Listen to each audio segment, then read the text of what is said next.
Hi everyone, welcome back to my channel. This video is all about...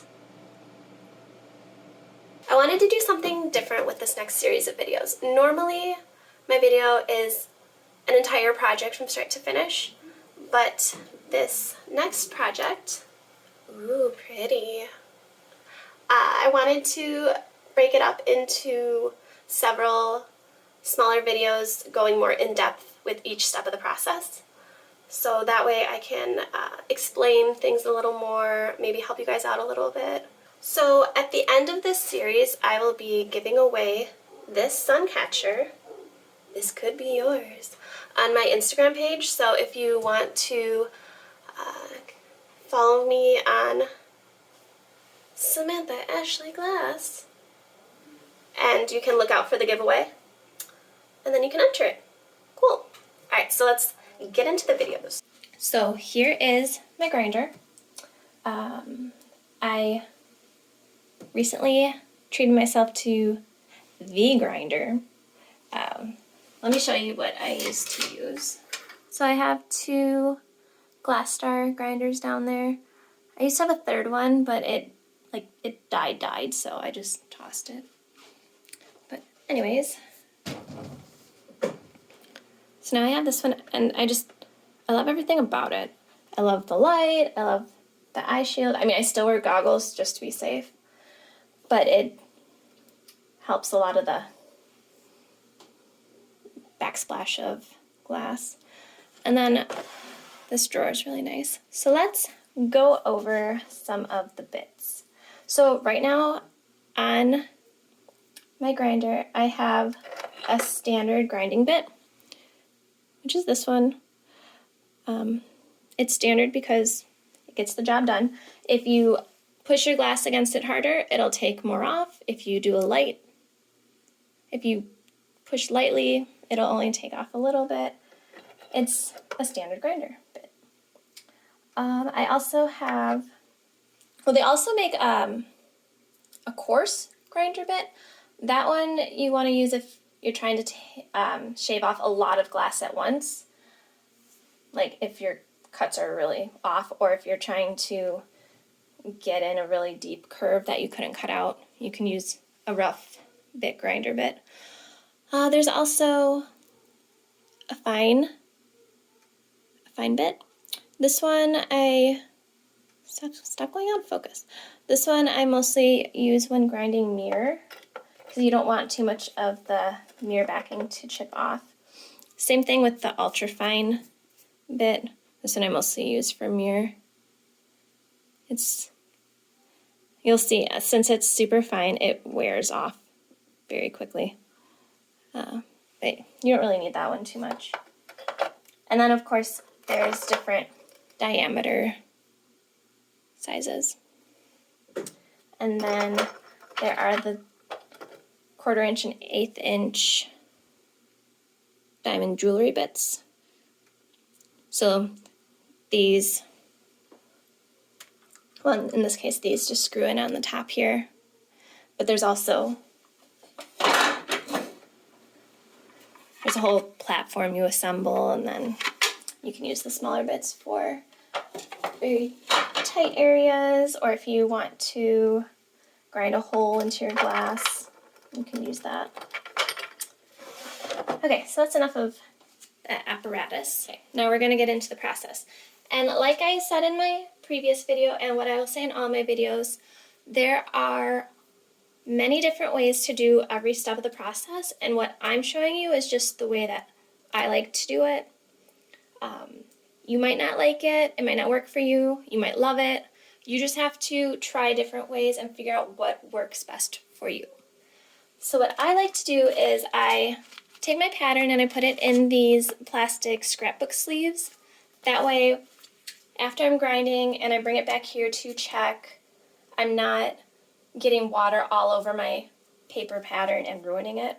Not like that would be a big deal, because I can just print out another one because I make all my patterns on the computer. But for just ease sake, I don't want to ruin my patterns. So what I do is, if it's a piece like this that has a straight edge anywhere, I take my little metal, I forget what this is called, metal framing system or something. And I just want to mark out that straight edge. Okay, so after I cut my pieces, you can still see there's some of the black Sharpie line left.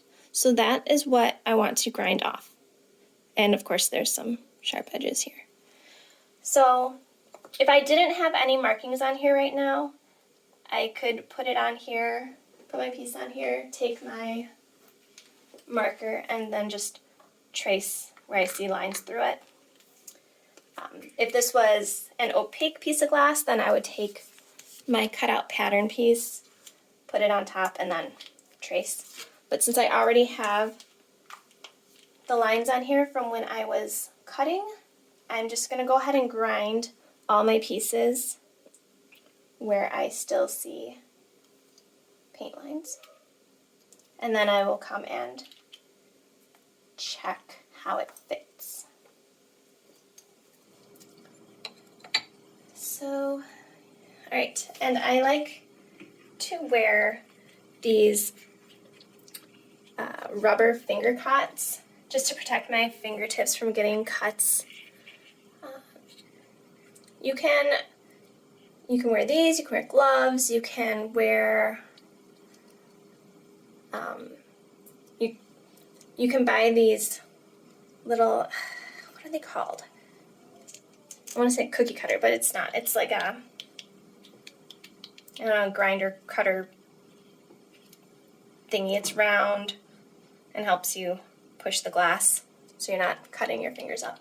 Or you don't wear anything, you cut your fingers, you gain some calluses, and then you don't have to worry anymore, kind of.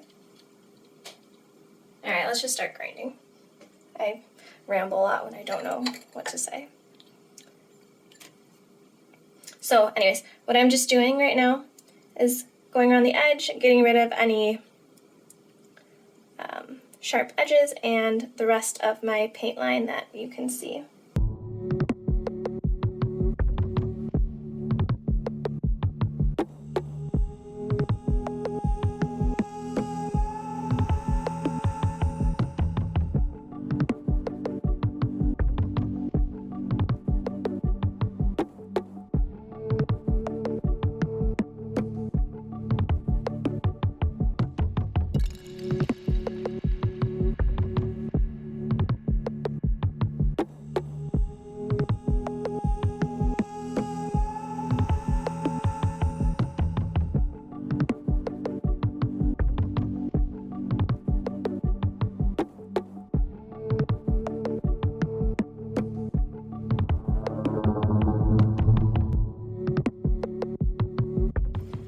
So here is the reason I love the Sharpie paint markers.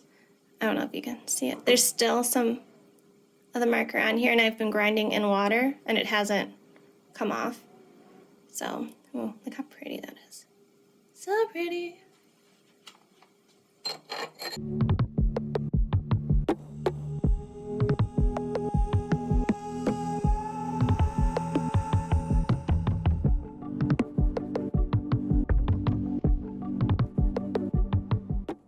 So I feel like grinding is a pretty boring and monotonous step.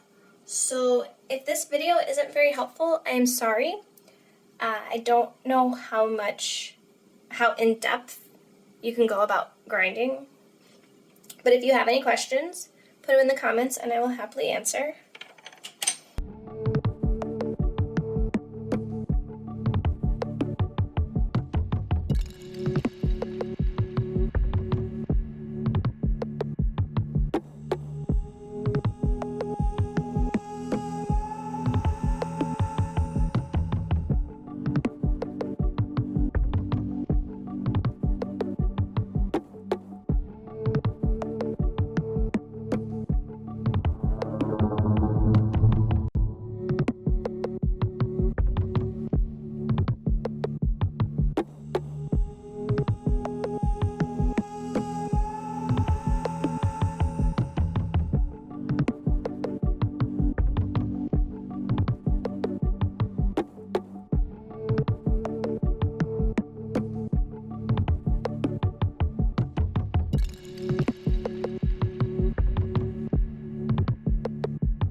Okay, these two small inner pieces are probably going to need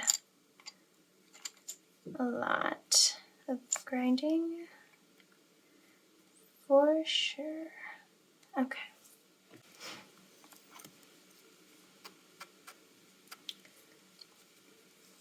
So there's a couple things, there are a couple different ways you can go about this. You can clearly see that I need to make some adjustments in places. Now what I can do is I can either take my marker and just trace over the pieces, or I can just look at my piece and be like, I need to take a little bit off there and a little bit off there, and then just go straight to my grinder without marking it. I wouldn't suggest doing that method until you've gotten a hang of grinding and you're used to it, so you don't accidentally grind off too much. So if I'm going to trace onto the glass, I want to dry it off a little bit. Otherwise the marker's not going to stick. Okay. I'm going to do these skinny pieces first because I don't want these to get too small. So I will grind these down to fit perfectly.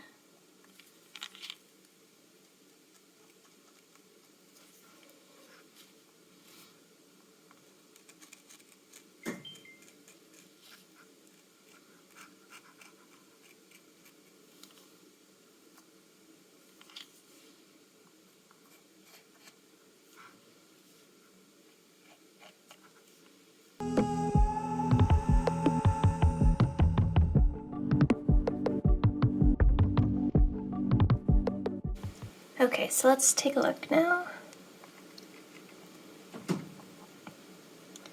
That one fits good.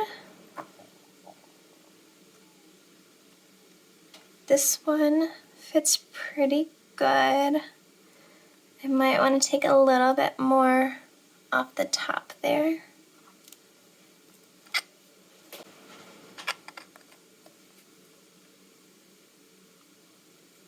Okay, that's good. So next I want to look at this top piece. So it's important to fit your pieces to your pattern, but it's also important to fit your pieces to each other.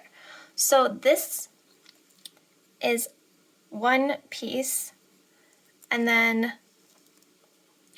the three parts of the rainbow underneath, these can expand and contract based on, it'll expand when I add foil, it can contract by grinding down more glass.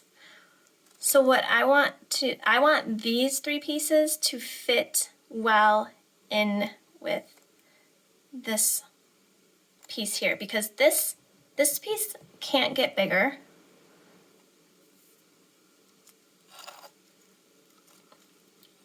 So if I don't grind these enough to fit with this, then I'm going to have a weird gap here. So let me get, I hope that made sense. It made sense to me, but who knows. So I want this piece to fit well next. So I mean, this one looks pretty good. The curve needs a little help right here. And maybe right in here. And right here. Oh yeah, and then right here. Okay, that should do it. All right, let's check it out. Perfect. So that's good. Those are good.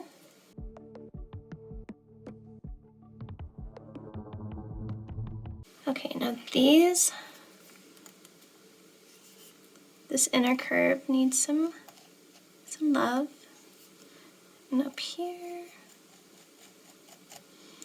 And then this, so these two pieces hit here and they're hitting here, but there's a little gap in the middle, so I just want to shave off a little bit on each corner.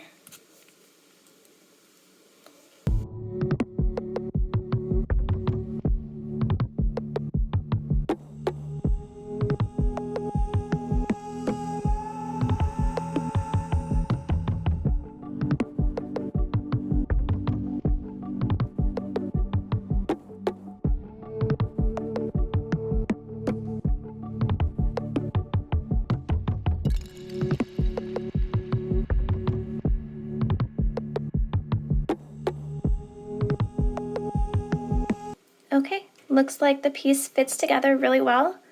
So next up is foiling. See you in the next video.